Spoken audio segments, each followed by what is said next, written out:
horta waxaan aad iyo aad u rajaynayaa in ururka ONLF qof kastoo waqti soo geliyey, qof kastoo dhiiggiisa u horay, qof kastoo xabsi u galay, qof kastoo ehelkiisa u waayay, qof kasta oo maalkiisa ku bixiyey, qof kasta oo fursado dhaqaalo ama kuwa horumar ama kuwa shakhsi u gaari lahaa ururka u waayay. waxaan rajaynayaa inaynu ixtiraamno, iswada ixtiraamno. ixtiraamkaasa marka wuxuu keenayaa maadaama dad muslimiin aan nahay, dad casri ana aynu nahay oo ayna nahayn dad sawir jaahiligii jooga, inaynu waxa la yidhahda kala dambaynta iyo qawaaniinta structureka wax la yidhahda inaynu ilaalino haddaynu doonayno inaynu jirno. marka ONLF waa urur siyaasi ah oo leh xeerar kala duwan. tusaale ahaan wuxuu leeyahay guddoomiye, wuxuu leeyahay guddi fulin, wuxuu leeyahay gobol dhexe oo guddiga fulintu ay ka imaanayaan, wuxuu leeyahay kaadir dhexe oo dabaqada dhexe ah oo mashiinkii state mashiinkii ah, wuxuu leeyahay shacbiyad, wuxuu leeyahay jaaliyaad, wuxuu leeyahay la taliyayaal, saaxiib buu leeyahay. marka ururka structurekiisaas wuxuu ku shaqayn karaa oo uu urur ku ahaan karaa sida uu ku soo ahaan jirayba kala dambayn inay jirto. kala dambayntu waxa weeye madaxa u sarreeya ururka waa doctor cabdiraxmaan maade, guddigiisa fulinta golihiisa dhexe. marka haddii ay tahay structureka ururka in wax laga bedelo, golaha dhexay u taallaa si guud asaxanteeda.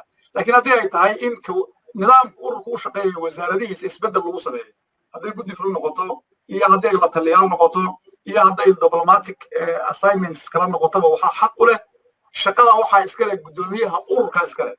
ansixinta iyo in la go-aheed la siiyana waxaa iska leh golaha dhexe ururka iska leh oo ah golihii fadhigan golihii baarlamaanka. marka haddii ay sabtu ka qurunsan tahay in leadershipku exerciseki uu sharcigu siiyey markuu exercise gareynayay ama uu fulinayay, haddii dhinaca lala qabsado macnuhu waxa weeye waxaa gardarradu ay markaa ku imaanaysaa cidda la haysata oo guddoomiye isaga ayay tahay inuu dhiso nidaamka ururka. tusaale ahaan anigu jaaladkan ayaan joogaa 2 jeer baa xil ONLF la magacaabay, labadoona waxaa ku siixnaa guddoomiyaha ururka aniga oo gobol dhexe guddi fulin ahayn oo kaadir ka shaqeynaya shaqo gaara.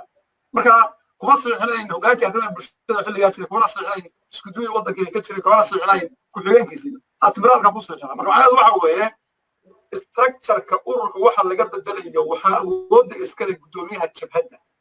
marka uu soo sameeyana wuxuu hordhigayaa guriga baarlamaanka, iyagaana maaragtay diidi kara ogolaani kara. laakiin routiinka ama daily activitieska shaqada maalinlaha ah waxaa qabanaya monitor garaynaya waa guddoomiyaha ururka weeye.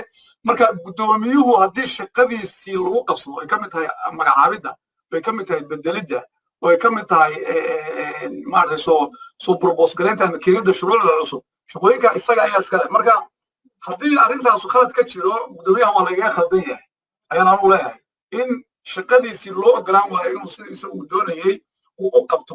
siduu doonaya haddii aad diidan tahay waxaad ku diidi kartaa golaha baarlamaanka oo ah central committee ururka, laakiin kuma diidi karto si factiona, si mood ah amaanaha raba ah, si ninjeclaysi ah, si yani saas kale kuma diidi kartid. si sharci aad u diidi kartaa oo ah inaad golaha tagto oo tiraahdo sidaa iyo sidaa isaasa ku diidanahay. marka saasaan u arkaa.